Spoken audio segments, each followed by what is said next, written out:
Hey everyone, Alan Thrall here, owner of Untamed Strength Gym. I'm in my garage and I'm making this quick video today for the Garage Gym Competition Instagram account.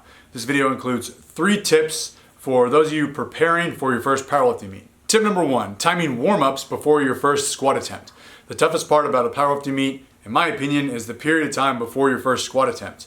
Not only are you nervous, but you also might be apprehensive about when you should start warming up for your first squat. You don't want to start too early and then end up standing around and getting cold, and you don't want to start too late and feel like your warm-ups are rushed. So pay attention. There will be flights of lifters, usually something like flights A, B, C, and D. Each flight will have 10 to 15 competitors. Flight A will start, and all of the lifters in Flight A will take their first attempt squats, one after another. Then their second attempts, then their third attempts. Let's say it takes 1 minute per lifter per attempt. That's 10 minutes for their first attempts, 10 minutes for their second attempts, 10 minutes for their third attempts, 30 minutes for one flight to complete their squats. Now, not everyone takes a full minute per attempt, but spotters and loaders do have to change weight on the bar, they have to adjust the rack height in between all the lifters, so it's pretty close to that. If you're in Flight D and the comp starts at 9 a.m., you might not be taking your first squat attempt until 10:30 a.m. Use this as a rough outline to help you decide when you should start warming up your squats. Some meets are going to be faster than that, some might be a little bit slower. It just depends on how fast the spotters and loaders are moving, how fast the athletes are moving, etc. Now, here's what I would do to help prepare for this. The second you walk into your garage, get your phone out, start a timer, and let it run while you warm up.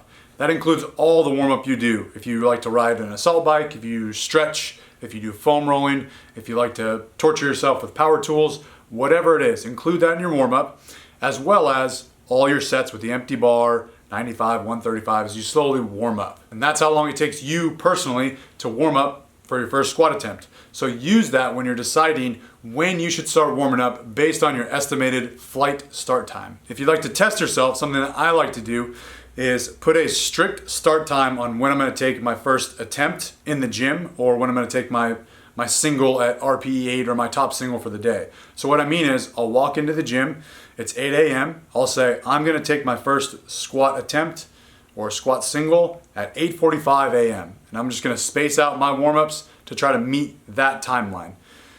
On the other end of that, sometimes I'll go to the gym at 8 a.m. and I'll say I'm going to take my first squat single at 8:20 a.m. so that I can feel a little bit more rushed to get my single in, to get my warm-ups done. Play around with this in your garage while you're preparing for your first meet and challenge yourself so that you're not so flustered on meet day if your warm-ups don't go quite as planned. And after squats, you'll have a better idea or better feel for how slowly or how quickly the meet is moving along, which will leave you better prepared for bench press and deadlifts. Tip number 2, the self liftoff.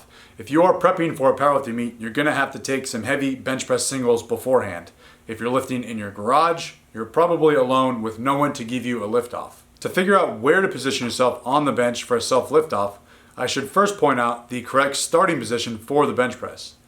When you're benching, the barbell starts directly over your shoulder joint, not over your face and not over your stomach.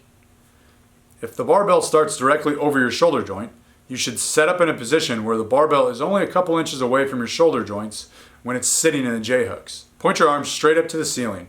The barbell should only be a couple inches away from your arms at this point. If your shoulders are too far away from the bar, the unrack will take a lot of effort. And if your shoulders are too close to the bar, you risk hitting the uprights during the press. Once you're in the correct position, get your back tight, dig in with your feet, take a big breath, unrack, and PR. Tip number 3, deadlift attempt selection.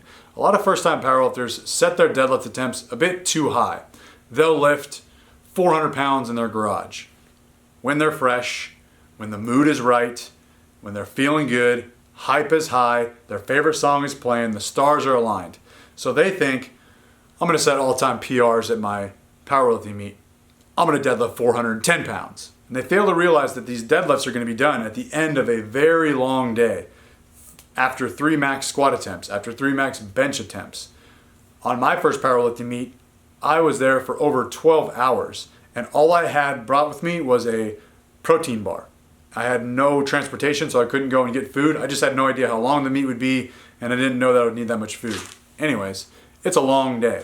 I'm not trying to sell you short and tell you to expect subpar performance, but I'm encouraging you to have a plan A and a plan B. This applies to all your lifts, but especially for the deadlift. For your deadlift opener, pick a weight that you can hit for 2 or even 3 reps on any given day under any circumstances. Then for your second attempt, you should have a plan A of what you would like to hit and a plan B, just in case that opener didn't move as well as you had hoped. For your third attempt, you should also have a plan A, what you would ideally like to hit if everything goes well, and a plan B, just in case your second attempt didn't move very well. If you picked your plan B on your second attempt, you should probably pick your plan B on your third attempt. I'm sure you want your squat, bench, and deadlift to be all-time PRs, and hopefully it happens like that. But in reality, if it's your first meet, all successful lifts are meet PRs. And it does not matter how much weight you miss. It matters how much weight you successfully lift.